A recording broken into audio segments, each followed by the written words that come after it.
related to carbon pricing. And these webinars are organized by the ERC-funded research group PolyCarbon, which is led by Professor Katja Biedenkopf and consists of 5 PhD students studying the trends of the expansion and contraction of carbon pricing policies.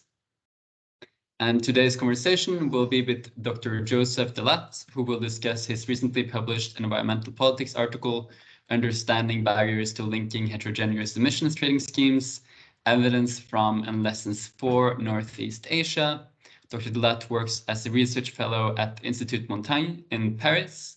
He is also a research associate at Kyoto University, where he received his PhD, and his research focus is international climate policy and global climate governance. And secondly, we're also joined in conversation with our discussant, Professor Peter Howie. Professor Howie works on climate and energy policy, development issues in oil-dependent developing and transitioning economies, and public policy evaluation at Nazarbayev University in Kazakhstan. And today's conversation will begin with Dr. Dellatte presenting his recently published article. Then Professor Howie will respond with comments and expand the discussion in light of his own research. And after that, we will take comments and questions from the audience. And if you would like to ask a question during the Q&A, please raise your hand with the Microsoft Teams function, and I will call on you in the order the hands are raised. And once called upon, you can unmute yourself and ask questions. Also, just as a reminder, the webinar is recorded and will be posted online in the coming days. And so with that out of the way, I would like to welcome Dr. Dellatte, and please, the floor is yours. Thank you very much, Oscar. Thank you very much to the project for inviting me. So as you have already presented, introduced myself, I won't do it again. But I'm currently in Paris, where it's very sunny.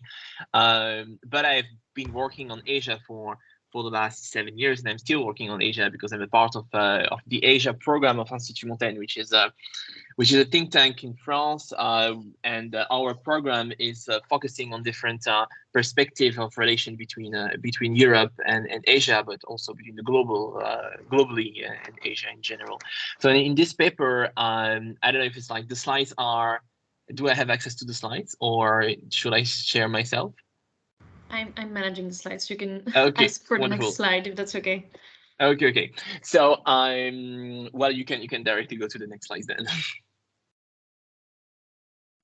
Okay, so as you can see, we can ask many questions about linkage. I think in this audience we have like people with very acute knowledge of the topic, but I will begin by saying that heterogeneous linkage is something very theoretical at the moment. Still now, you can like go on because there are a lot of effects in these slides. So it's economically desirable to support the technological revolution that is needed for the global transition to net zero. It's also indispensable for global cooperative carbon pricing policy. So we will probably discuss together about the Article 6 of the Paris Agreement. But it's also politically extremely difficult. And so the main question I had with beginning with this research was what exactly makes it more difficult for heterogeneous jurisdiction to link ETS. So next slide, please. You can like actually go for it for everything in this slide.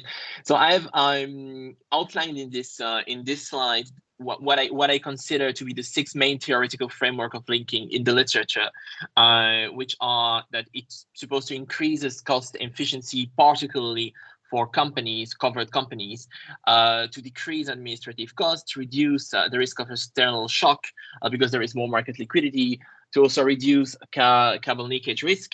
Because of course, if you have like the same price between trade partners, when the carbon leakage risk is clearly decreased, and there is also some economic benefits effect. We can go back to it if you want, and more importantly, there is a benefit of being different because of different marginal abatement cost of carbon.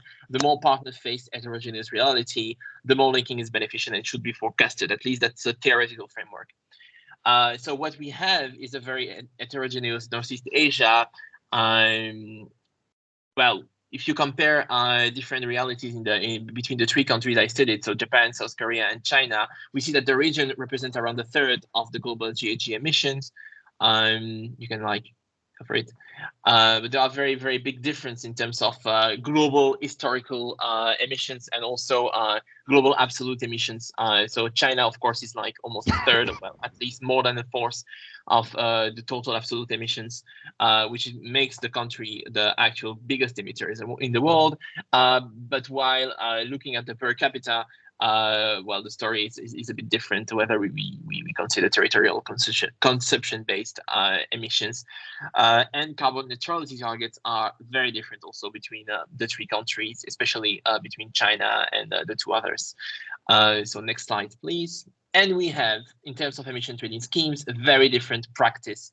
I would say we have three different worlds in terms of emission trading schemes. In Japan, there was actually, not a lot of people knows that, but there was actually a tentative to actually implement an ETS at the beginning of the previous decade, so around 2010. That was completely deterred after the great Tohoku disaster of Fukushima Daiichi in 2011. That induced Tokyo and Saitama, so two regions of Japan, two prefecture, to implement their own ETS, local-based. In 2010 and 2011, these two ETSs are actually quite special. They are credit-based and they have modest scopes, and the potential of what we have seen is actually until 2018. Their effect was very, very modest, even to the point that there was an increase actually in emissions because of the Fukushima Daiichi incidents, and this effect it affects on the energy mix. After 2018, it's not written on the slide, but the effect of these two ETSs are actually more positive, and we have seen like a decrease in thanks to the ETS, and according to the most recent studies, some decrease in emissions from these two local ETS. There is a national carbon tax in Japan implemented in 2012 by the new conservative government at that time. So it was the second mandate of Shinzo Abe, and this tax is still very modest. It's around, depending on the year, around $3, which means that basically you pay your carbon for a maximum of $5 in Japan. So very recently, so that's a new line I actually add on the slides. Very recently, the Japanese government is implementing what they call the JX Lead, which is a new voluntary credit mechanism that is supposed to be implemented in the beginning of next year, and that will, well, it's implemented by the Japanese METI, and if this doesn't work, basically that's the last thread before they decide to implement a national ETS. So the Japanese are still far from having a national system in place, but still they are moving into this direction. While in Korea, we have a very full-blown ETS implemented since 2015. First time we speak about ETS, it's in 2012. Many things that happened since then in the South Korean ETS. There are also lots of learning from prior experience, some liquidity issues as well. Some very interesting studies have emphasized that at the beginning there was some over consideration of industrial interest into the design. Very recently, I interrogated the European Commission, or the DG Climate, on this, because the DG Climate participated into the design, into the sketching the design of the EU ETS, and one of the person that was around the table at that time told me that basically they are not very happy with the results because of well, very, very extensive revenue recycling, revenue recycling, but compensation of the price by the Korean government. Sorry? If you're having a headache, don't watch them. Shubangi, can you maybe mute your speaker? Yeah, I think she just did. Thank you. Okay. Okay, it was not for me. I'm sorry. So there is like some sort of criticism of the South Korean ETS in Europe, which will be interesting to actually discuss later. In China, well, we have since 2013, from 2017, 8 pilot ETS that were implemented as a trial phase before the implementation of a national system. That was supposed to happen in 2017, but it happened actually way later than that, because the first trade happened in June 2021, if I remember well. So many turbulences in the national system, and the main things that should be emphasized about the national ETS, the Chinese national ETS, is its intensity-based nature. So we don't have, it's not a proper cap and trade, but each year the cap is growing. So the main target is to decrease carbon intensity per unit of product. Next slide, please.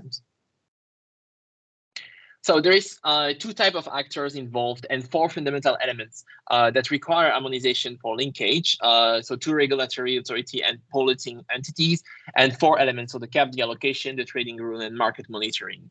Next slide.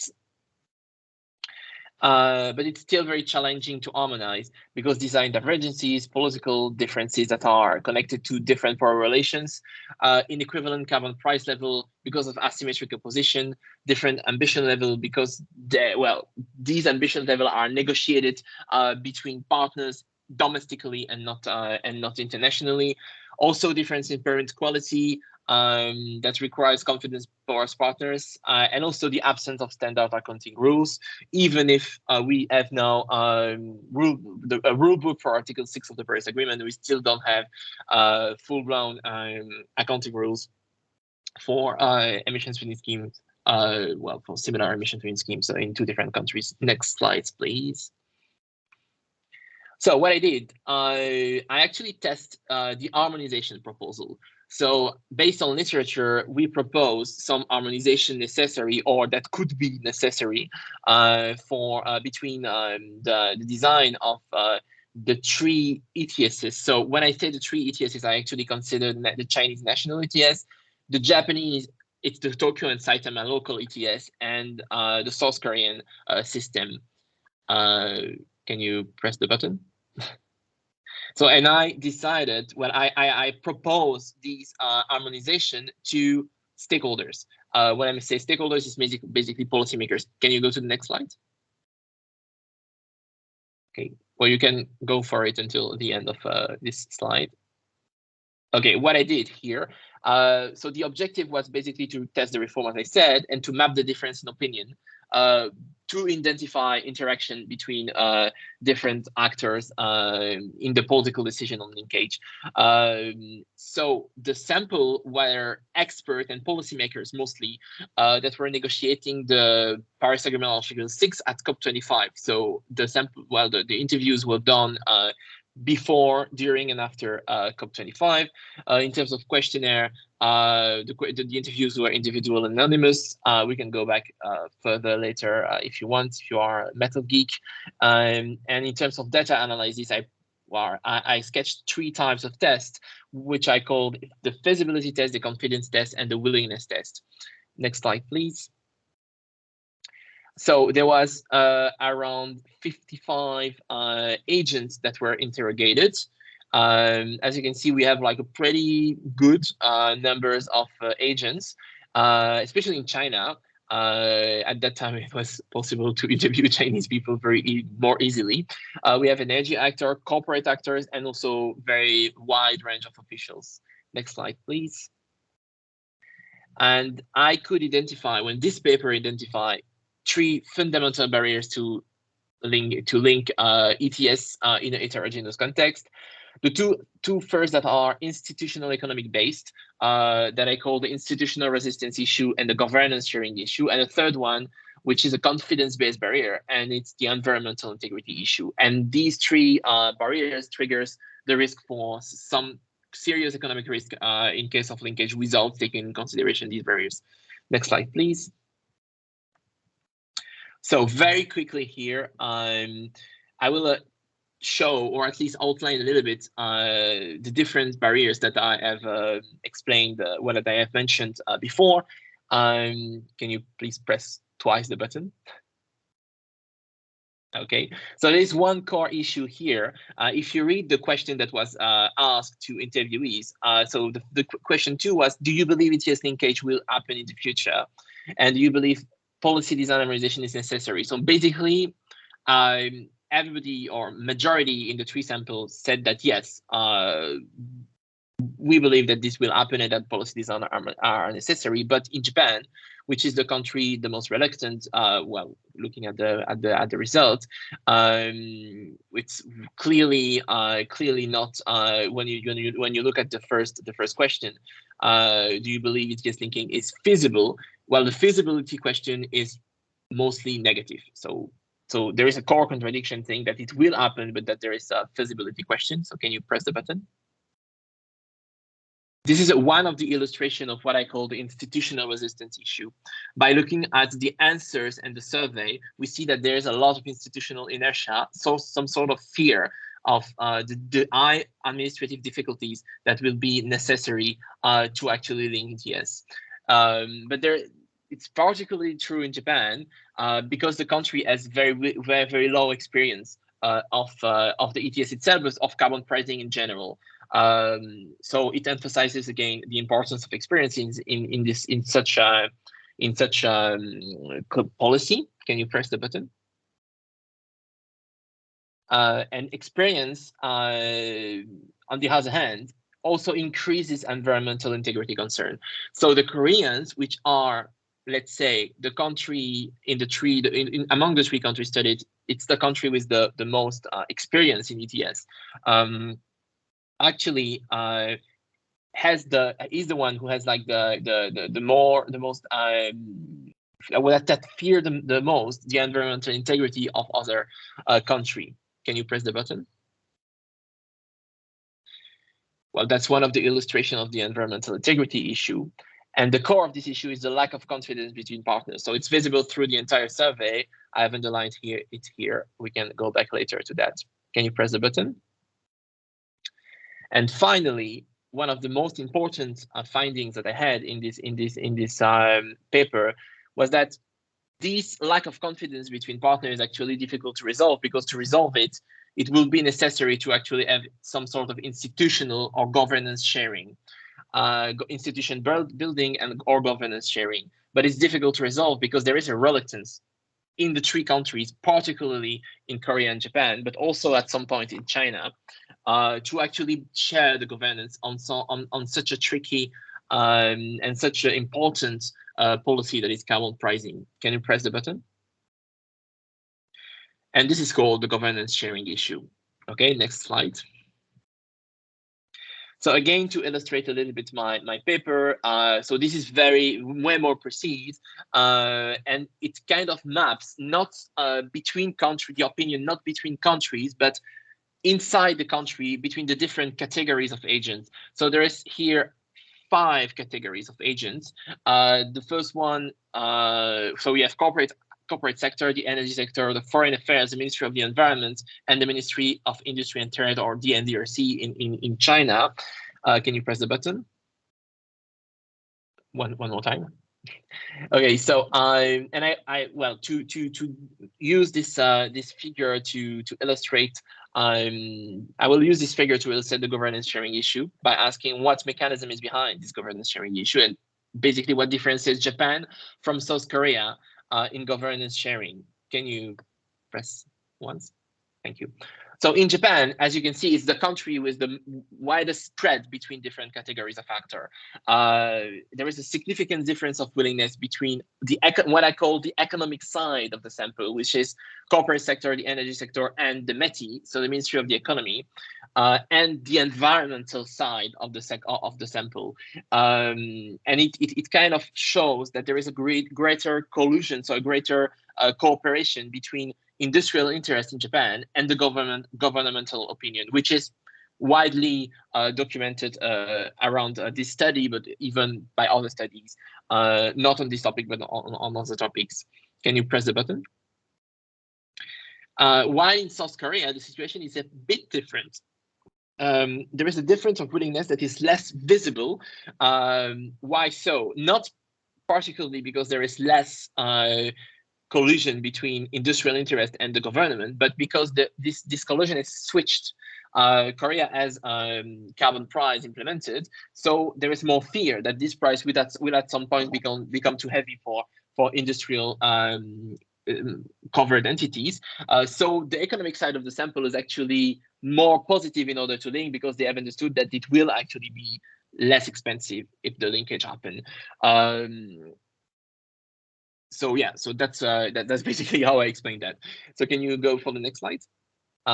So this is the illustration of the mechanism happening in Japan. So there is an over consideration given to interest group short-term interest in the decision-making process. So it triggers two things. The first one is a carbon pricing anxiety, which is actually kind of being resolved at the moment in Japan. So there will be carbon pricing at some point. But for linkage, there is also the fear of losing influence effect in case of common institutional or governance sharing that should be necessary in case of linking. So the current decision-making process mechanism in Japan for carbon pricing is the one shown here. So we have like interest group and METI that are actually working against carbon pricing, and the Ministry of the Environment that is more positive, and the influence of civil society, which is very weak in the country. Well, this can be described as a direct influence on the way carbon pricing is shaped in the country, while in case of linkage, this influence will be actually indirect, because the interest group will have to influence the country first, and then the commonly governed carbon markets. Can you press once? Yeah, so this is called indirect influence. So next slide, please. Sorry, so this is kind of a sorry, I was going to say, Joseph, sorry to interrupt you, but maybe we can, yeah, if you could hurry it up a little bit, so we have time for the questions. It's done. It's over. It's the conclusion slide. So this is a slide that we will probably go back later, but it summarizes the three barriers that I have described. So you can go to the next slide. Yeah, and this is also a summary, so we can go back if you have any questions. So there is two papers if you want to go further into this. So you have the one that was distributed to you, and there is another one that was published, and it's a bit longer, that was published in the Kyoto University webpage. It's a department paper of the Kyoto University research project on renewable energy economics. So yeah, well, I'm open to any comments and questions. Well, so much, Joseph. That was really interesting. And now it's Peter Howie, if you would like to present some comments.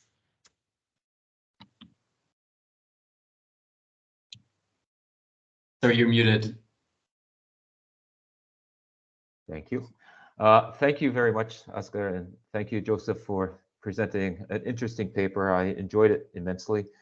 I've done just a little bit of work on Korea, so I know a little bit about it. It's mostly my co-authors contribute on, but I found it quite interesting.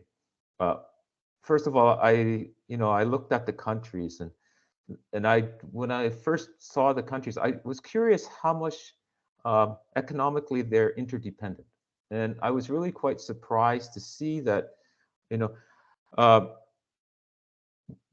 Chinese imports is the highest percentage of Japanese imports, and Japanese exports to China are the highest percentage of Japanese exports, and they're quite considerable. Like Japanese imports from China are almost 25% of the economy. And when I thought about this, I kind of thought, I was thinking about the harmonization because of the EU, the sort of the origin of the EU and the trading, in the steel and coal. And I thought, okay, as you said, I think it's inevitable that it's going to happen. And it's very important that this type of research is done, but it's I think it's quite some years ahead of the actual implementation. And as a consequence, I enjoyed it that route. And as I said to Joseph before, I'm not guaranteed. I don't feel that confident in the top-down global agreements that are coming out from the UN. And I think more of the sort of the country level or bilateral or trilateral agreements are going to be effective. And that sort of follows what Stavin says as well. And as a consequence, I think this research has, potentially a large audience, and I thought that was fabulous. I actually spent quite a bit of time looking through the two figures that you presented as well, Joseph, and I thought that was the meat of the paper. And you were just, for the rest of the paper, you were explaining those two figures. And like when I was looking at this, one of the issues I was considering is that you didn't really talk about it in your paper, is that the two different development levels of the three different development levels of the countries. China is a developing country, Korea is an emerging economy, and Japan is a developed, deindustrialized society. And I think this is kind of another important component of the paper that you haven't really discussed too much. And I'd like to get some comments on that and how you think some of these attitudes are correlated to the level of development. I just read Dieter Helm's book this summer on net zero, and he makes a comment that he's in his book. He says that actually the European carbon footprint hasn't decreased for 30 years. All they've done is that you're just importing carbon from other parts of the world. And I'm curious, if this is sort of what's happening, something like this is happening in Japan. There's similarities with this. And as a consequence,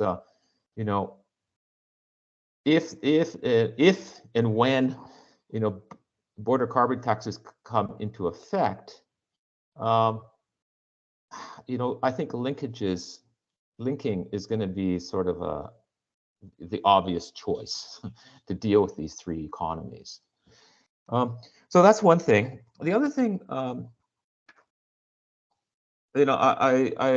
I looked at the figure 2, and I was considering, like, as you said, the different stakeholder groups, and I'm not that surprised with Korea on the outcomes. I don't know Japan well enough, and I was actually asking some of my colleagues at work about Japan, and they didn't really have any insight. So the key thing that I know, for instance, the Korean ETS was postponed for, I'm not sure if it was 2 or 3 years, to get industry on the side. So there was a lot of lobbying on industry to get them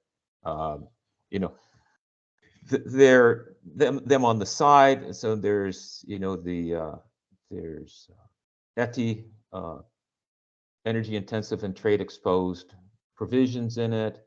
And as a consequence, giving up these policies in the short run, if there aren't any border taxes, it could be problematic. And I could see them fighting to keep those hard-earned, winnings. So I just was wondering if you could comment on that. And the other thing I looked at, and I found that you didn't incorporate it in your paper, but I really can't be convinced that these three emission systems are actually being successful. I would say Korea is half successful. I'm not 100% sure about China, and I didn't get the prices for the other prefecture. I only got the prices for Tokyo. But for instance, in April this year, the price for carbon in Korea was $19. The price for carbon in China on April 1st was $9, and the price for carbon in Tokyo's ETS was $4. And you never discussed this, that, are these really successful?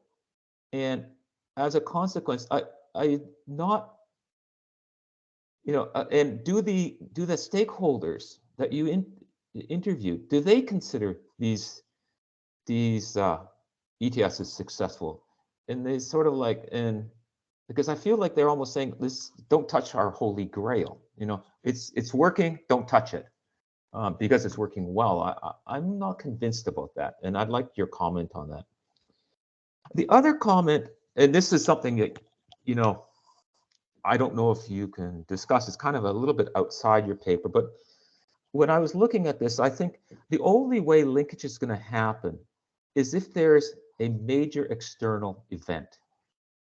And what I was thinking is maybe, obviously, if the EU implements its carbon border taxes, then Japan may say, okay, we'll implement a border tax, and that's sort of a punctuated equilibrium. You know, there's going to be some changes. And if the EU implements its border taxes, as I understand, there's kind of they're going to, one of the proposals is to first start on the big 5 commodities, which include fertilizers, cement, steel, petrochemicals, and aluminum. And obviously, you know, China is a big producer and probably exporter of steel. So does China have a first mover, you know, sort of idea? And that's maybe why some of these, you know, answers from China are the way they are. And I was just curious of your thoughts about that. So that's my comments. I truly enjoyed the paper, and hopefully you can provide some insights for me. Great, Joseph, do you want to respond to some of that? Yes, of course. Thank you very much, Peter, for your very insightful reading and comments on my paper. So I've noted 5 questions, so I will try to cover them all. So the first one about the 3 different development level of the countries. It's a very important dimension to take into consideration. What you have to first to take to keep in mind is that this paper was much longer when it was submitted to the journal, and it had to be really summarized in order to fit to the journal requirements. And yeah, that's a bit frustrating, but it was indeed a bit commented, but I had to remove. But yes, the influence of the difference of development, it depends on which kind of lens you're actually using. If you are using the economic lens, it makes perfect sense then to link 3 different countries with different development level, because then the marginal abatement cost of carbon is much cheaper in China, for instance, than it is in Japan, which is perfectly true. If you are taking the political lens, then it makes it very different, because you see that Japanese will definitely have to send the rent to China, and that this money could be used in the country, but not in another country. So it kind of trigger question. I'm going to be extremely transparent with you. At that time, so at the moment when I wrote the paper, that was only a remark, something that I had in mind, that I realized by analyzing my data. But now, after the other research I've done on climate clubs and on CBAM, I realized that this has much more influence than what I thought. Like, clearly in Japan, there is a tension between keeping the money from themselves and reinvesting it in their own decarbonation, or keeping the price low, and that means linking at some point. And that is connected to your last question that I will answer at the end, so the one on CBAM. In terms of carbon footprint, well, yeah, you have said it all. It's true. We are exporting our emissions in developed countries, and this is an issue. And that's one of the reason why CBAM is implemented. That's actually officially the only reason why. The Commission points on implementing CBAM, if you listen, if you read, it's basically to account for emission embodied in trade. That's point, it's over. That's an environmental policy. Well, it's not only, in my opinion, it's not only an environmental policy, it's also a trade policy. But that's they will never say that, because if they say that officially, it will become a WTO issue. So that's clearly something to take in consideration when we discuss carbon footprints. In terms of figure 2, you have mentioned well, it's connected to CBAM, what you said. Basically, the problematic with CBAM that we need kind of an event that happen. Well, I think that this event will happen. I think the EU is determined to implement CBAM. The Ukraine crisis might change a bit the timeline, but it will definitely implement it, and that I can tell you for sure is already actually changing the mind of Japanese METI, and at some point Japan will as well implement their own carbon border adjustment mechanism. That was confirmed by the people in METI. So I know that they will do it. The only thing that we are not sure of is the timeline. When the country will actually be ready to do that, because as you have mentioned very, very clearly, Japan is actually lacking experience, and they are very far behind other countries, even behind China when it comes to actually implementing carbon pricing. About price, so your question on are these ETS really successful? Well, that's a very difficult question to answer. In terms of the price result, in Japan, the price result is ridiculous. I mean, $5. $5 it's carbon tax plus ETS in Tokyo and Saitama, and I think the Japanese are very well aware of that, and that's why they are trying to implement their JX League system, which is not a cap and trade, but a credit mechanism. So it's still voluntary, so companies can completely ignore that. But more and more the pressure will actually go into them, and probably before 2030 they will have some sort of ETS in place. But that's still, you know, it's very Japanese. Probably in the future, there is no roadmap for that. In China, it's an intensity-based system, so it cannot be called successful. I mean, it is successful because the system works well in itself, but the price result cannot be enough to actually help reduce emission in China. But, well, the argument of Chinese colleagues is that in the future, the system will keep taking, you know, impetus, and at some point it will become absolute, and at some point it will help to mitigate. But they see it coming mostly when cement and steel will be covered by the system, which they forecast for 2025, 2026. But well, we all know that in the current energy crisis, we don't really know exactly, and especially because China is facing, like everybody else, the energy crisis, maybe a little bit less than what we have in Europe, but still they are facing it. But they're also facing an economic crisis, a serious economic crisis. And so will it change the agenda for that? Maybe, probably, actually. In terms of Korea is, as I mentioned, is a very interesting experience, because for me, I would have said, oh, this is a successful ETS. They had even almost $30 per ton until very recently. But when you actually listen to European experts, when I mean experts is actually policymakers, they have a completely different view on the Korean ETS because of this, the compensation that is done to the energy producers. So basically, they say that it's better to have a Chinese system where there is no compensation, even though it's a very, very modest price, than to have a full compensation than the one that is implemented in Korea. So I was surprised, honestly. So I'm sharing with you my surprise with what I've learned very recently. And so about the EU CBAM, so I have already mentioned a bit. I think that it will change. It will change the game. And what is the most scary, in my opinion, is that, especially in China, you see a huge reluctance. You see a full-blown opposition to CBAM. Xie Zhenghua, so the Chinese special envoy for climate, is even like it's almost a philosophy for him to be against CBAM, but because he believes that it is against CBDR, and this is like a double double system compared to the Article 6. So basically, he says that Article 6 should be what we use and not CBAM. Even though, I mean, like, there are, of course, arguments against this reasoning, but he is very against. So if CBAM is implemented, or when CBAM will be implemented in the EU, will change the game. But it does not mean that Chinese are going to be only in confrontational. I think they at some point, they will probably also implement their own system, at least increase the stringency of their own system to cover, to account for CBAM. So yeah, that was my answer to your questions. Great, thank you. Thank you very much. Okay, excellent. Then we open the floor for questions, and I see the first person to raise their hand was Katrina.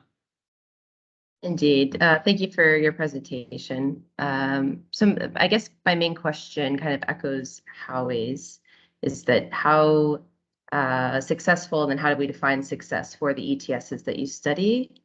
And also, I was just kind of curious in general how you came to study the perspectives of barriers in this particular paper, and then if there are, like, if that's like, if this is part of a larger research agenda, and if so, like, what can we do now that we have a bit more clarity about perceived barriers, for instance?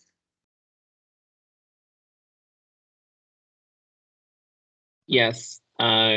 Okay, I'm going to write down all the two questions. So how do we define success for the ETS? I think the only success that you can define is the result. So basically, is it actually decreasing emissions?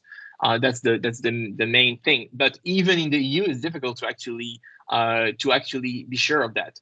Well, when you read studies, it's very technical studies where they show you that basically it has an impact, but it's not the only policy that has an impact. So it's a mix of policy that has an impact. So still we cannot affirm 100% that ETS is the main policy that impacts. But in terms of Northeast Asia, I think to be more modest, we can say that the success of this system would be to actually exist. That a system in China is happen to be working with an MRV system, a working MRV system, it's still already a success. Even though, as you probably know, there was very recently, like last year, some fraud issues in the national Chinese ETS, and some very, very difficult MRV question that still have not been settled. So that's an issue. So that's not a success. In South Korea, I think the South Korean ETS in itself is working. The problem is the policy behind. So what they do to actually compensate. And how I came to actually study the perception and the barriers. Well, that's 5 years of PhDs in Japan.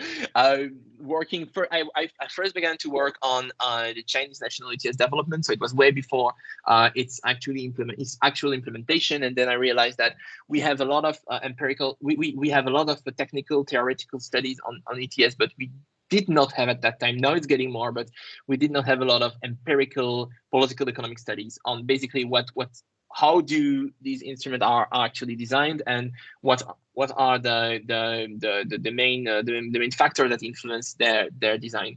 And so I was interested by the linkage question, and that's how I came actually to this very, very precise barrier questions of linkage. And what's next? Well, at the moment, I'm working on I'm finalizing my research on climate clubs between Europe and Northeast Asia. And it's actually very connected to this research because it's actually broader than solely ETS linkage. So there is an ETS linkage part of it, but there is also a carbon border adjustment mechanism. So the different perspective of carbon border adjustment mechanism and how these countries are actually seeing the implementation of their own carbon border mechanism, or whether or not they will implement, or whether or not they consider to fight actually CBAM. And beyond that, also industrial policy, because I could deeply believe that if ETS linkage is implemented one day between major countries like the EU, for instance, and China, it will be not a single policy, but it will be part of a package that will encompass trade, that will encompass industry, or sectorial policy in general. But single-handedly linkage, I think it will be difficult.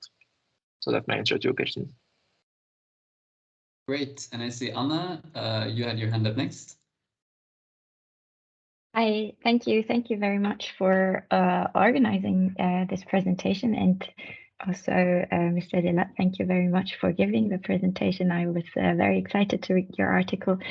Greetings from Hamburg. I am a PhD student here in CLICS, the Excellence Cluster, working also on politicians' perceptions of the European emissions trading. So sort of related, but we're doing qualitative interviews. So I was wondering, first of all, what your definition or like theoretical ontological background on perceptions was. And which are the if you left in your survey a question for like other explanatory factors, so if you only asked for predefined categories, or if people could also enter like other categories that were important to them. Yeah, thank you very much. Thank you for your question. I will try to be very brief. So I sketched the three. Well, there is three tests that I defined for this research. So the feasibility test, the confidence test, and the willingness test. Feasibility test is something very classic, I would say. You have, like, in the political economic literature, many feasibility tests, methodology and feasibility test, well, different ways to assess feasibility. That I used a very basic one, which is the policy-oriented feasibility. So basically, do you consider this policy as feasible? That's the basic. Confidence is very similar. What is very new in this research is the willingness test, because it's something very untangible willingness. It's very political. How can you very actually evaluate willingness? And I try to actually go into conservation science, where there is a wide literature actually on whether or not people are willing to actually conserve certain areas, for instance, nature-based, protected nature park, for instance, or something like that. And I extracted their methodology and I tried to apply it on ETS linkage, which is a bit different. And that's basically all I actually created this willingness test. So it's more conservation science on this point. So a lot of biologists actually are using this. Great, Katja? Yeah, thank you. Interesting, very multidisciplinary.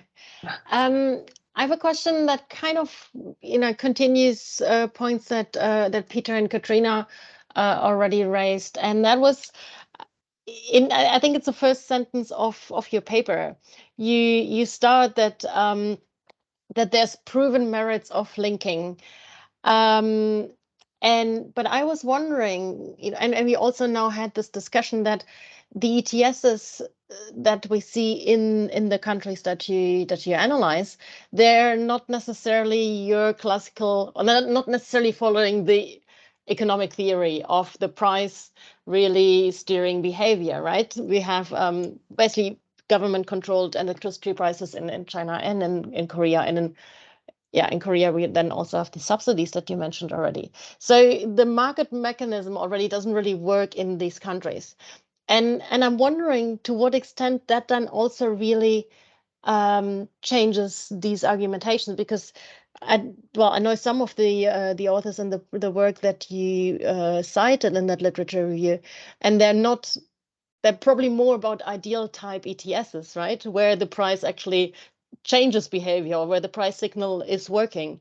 So I was just wondering, and then it links to what Anna said, did you have another category? Or it's a general thing. So even if we would overcome the barriers that you identify, would it make sense, or would we again need some creative fixes because we already have these not so ideal typical ETSs in those countries? So basically, is there proven, or is there merit to linking when the ETSs are not necessarily following the theory? Yeah, that is a very big question. I know, but it really kept me thinking. I will try to not disappoint you with my answer. To be fairly honest, let's face it, ETS is not a classic market mechanism. It's a government engineered market, so it can never be completely market based. Because at the end of the day, the government decide, or the authority decide the number of allowance that is disclosed in the market and the cap and everything. So there is and there will be forever intervention on this market, and there will be fixing, and there will be issues because it's connected to the energy mix and it's connected to the energy reality, as we see at the moment in the EU, what is happening. Even though we try to provide some clarity for companies because they need that clarity to actually make the business decision to invest into cleaner energy. So that's my first point. So does it make sense then to actually link ETS, taking in consideration that these instruments are very different and have a different political influence and different political intervention in it? I think it depends the case.